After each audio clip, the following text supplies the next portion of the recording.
Welcome, friends, to the channel Classy Frugality. My name is Tanya, and I'm so glad you've decided to join me today. Oftentimes, there are things just hanging around our house that we have either forgotten about, thrown to the side, or sometimes didn't even realize what we had. Those things can save us money, they can fill a need that we have, or they can satisfy that want for certain foods that we've been had a taste for. So this past weekend, I identified just those things. So I had been given some Starbucks aluminum coffee pods by my sister and had a significant amount of boxes. However, it was for a coffee pot that neither she nor I owns. Now, she knows that I can often adapt things and I can figure out new ways to do things and new uses for things, so that's why she gave them to me. Pass those along. Let's take a look at what I did with those. So I have 7 boxes of this, and this is Starbucks iced double espresso vanilla flavor. There are 8 aluminum capsules in here. Very sturdy. This is made specifically for a Virtuo machine. I do not have a Virtuo machine. I have a standard drip coffee pot here at my house, and then in my office I have a Keurig, but I do not have one of these. So $12.99 a piece. I have 7 boxes of that's over $90 worth of coffee, because Kroger currently sells these. They sell these right now in their store. I definitely wanted to make use of this because this is a flavor I'll drink. Vanilla, it's going to be really good. So I thought I would see. I have this can of coffee here. You can see it's almost, it might have enough for maybe a pot or two, a couple pots left in there, but it was a great value coffee can. Thought I'd see what would happen if I open one of these. And the top, like this part's really sturdy aluminum, but the top feels and acts like plastic. So I'm gonna see.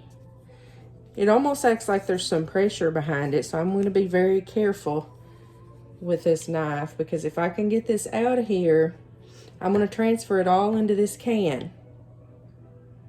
So here we go.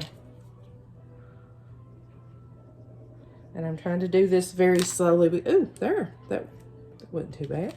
Oh. Yes, regular coffee.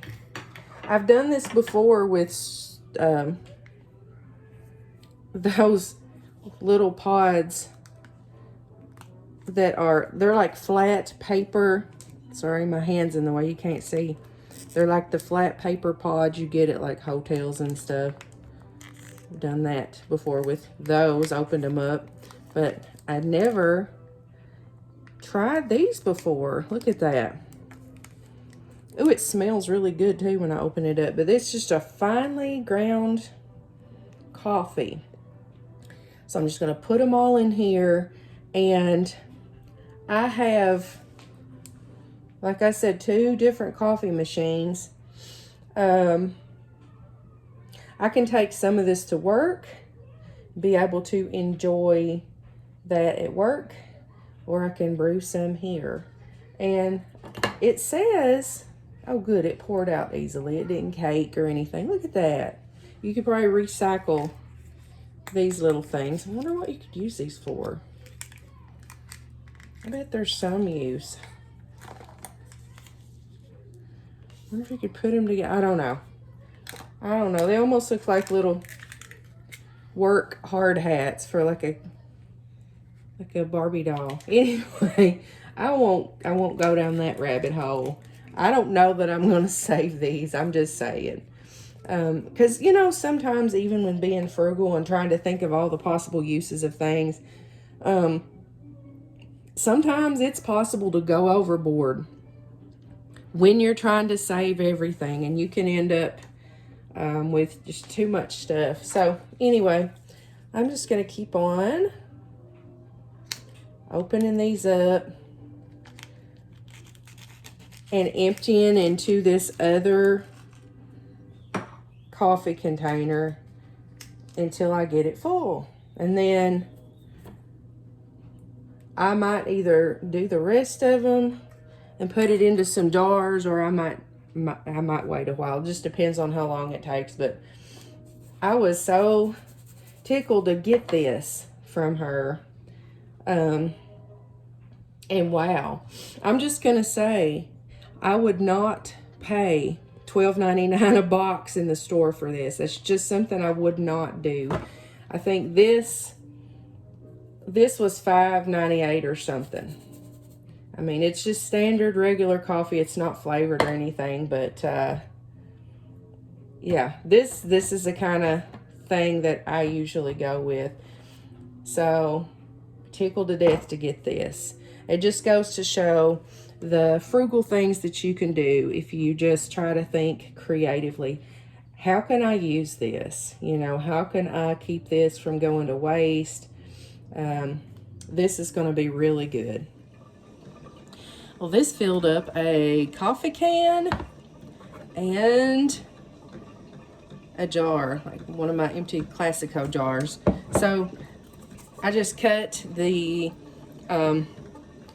piece off of 2 of the boxes, and I'm just going to tape them on here and put them in the cabinet. Got some brewing in the coffee pot too, so I am anxious to have a cup of, I don't know if I'll put ice on it or not, but vanilla double espresso from Starbucks. Completely free to me.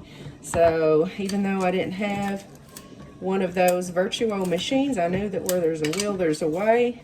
So here we are.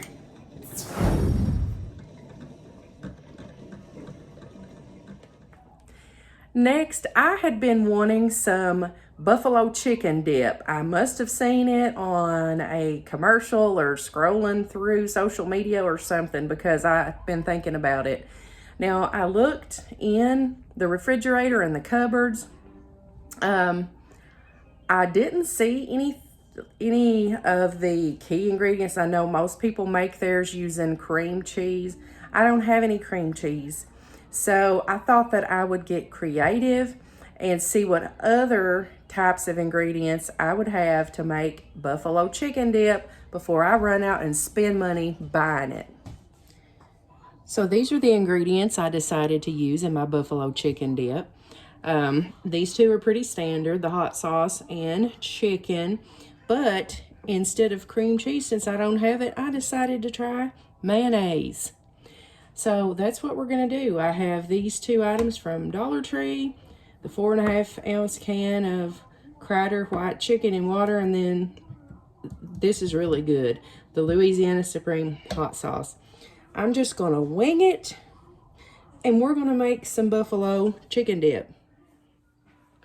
So I've drained the can of chicken, and now I'm just going to mash it up with this fork to remove the chunks, or break the chunks down. Now, I'm just going to add some mayonnaise. I've never tried this before. This is literally the first time, so I don't know how much to add. Let's see, we'll start with, what is that, a couple tablespoons? I'd say this will be sufficient. All right, now, this is my favorite part. I don't know how much that was. I told you I was winging it, but let's get that mixed. I'm going to continue mixing this up, and we'll be right back. Folks, I have to say, it's perfect. I do have a little bit of cayenne pepper up there. I might add to this, but this turned out really good. The mayonnaise made it creamy, just like cream cheese would. And I mean, I think it's going to be delicious. I've got some tortilla chips in there. I'm going to use as the dip, but like you could keep that canned chicken and some hot sauce in your cabinet, and it could be a good impromptu appetizer. With some like celery sticks or carrot sticks or chips, crackers, whatever. And you would have something if company unexpectedly showed up, or if you have to take something to some kind of a potluck. I saved this little container. It had, ironically, cream cheese spread in it, which, you know, I didn't have for this, but this is going to be the perfect size little container for me to put my buffalo chicken dip in. And here it is. It filled the little 8-ounce container up a little over halfway. So if I'd had 2 cans of chicken, we would have had a full 8-ounce container of buffalo chicken dip. And I am pairing it with, like I said, these tortilla chips that I had left over. These are blue corn multigrain chips. I got these at Kroger the other day on manager special. I think they just call it reduced now. They were 75 cents for that big bag. And so that's going to be a great little snack for me. Now I do have a big pack, a family pack of chicken legs in the freezer. And so if I wanted to, later on, I could actually make a big container of buffalo chicken dip. But for just something quick and being in a pinch, this was a perfect way to satisfy my craving for buffalo chicken dip and doing it on the cheap this morning. Well, I felt like that was a delightful discovery that I could substitute mayonnaise in my buffalo chicken dip.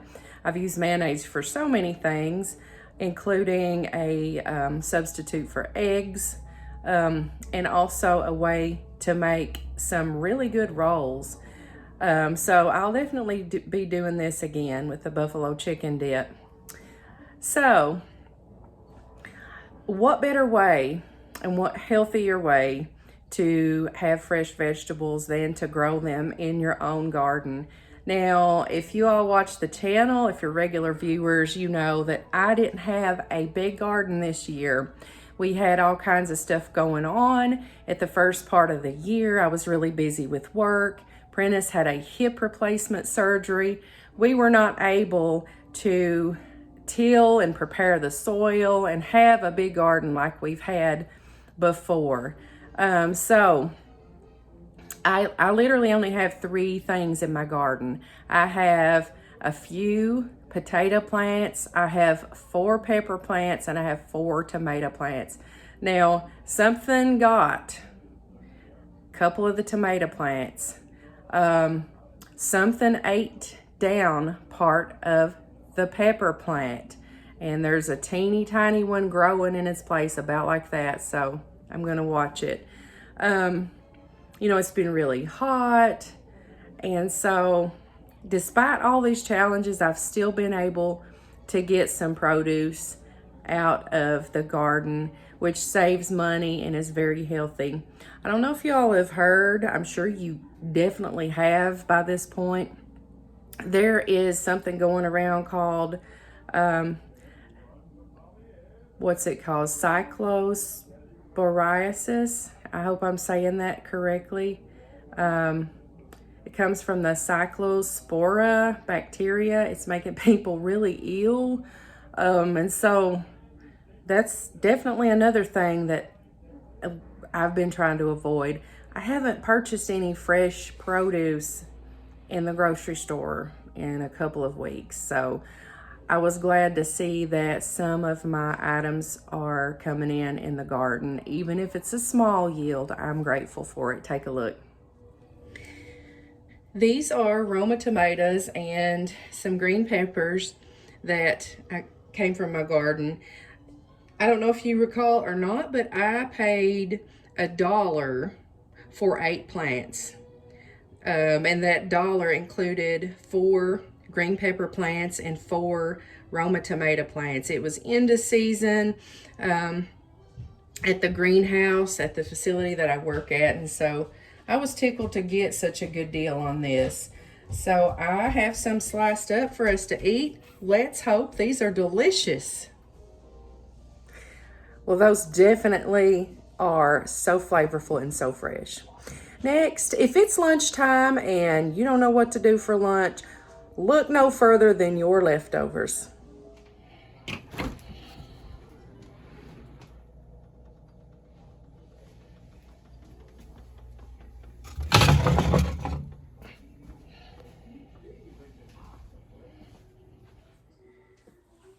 Let's see what we've got. Okay, not very much in here, but I can work with this. We've got, looks like some scant pieces of white rice where I've scooped. I've got some macaroni and cheese, and I've got what amounts to a whole baked potato with some butter and stuff on it in here. Let's see if I can plate this up and make something edible and worthy of a lunch. Well, here we are. Lunch is served. I'm going to combine this with some of that coffee that I brewed earlier. I may add a few ice cubes to that. And I am ready to have lunch. Well, thank you for joining me for today's video. If you like the video, give me a big thumbs up.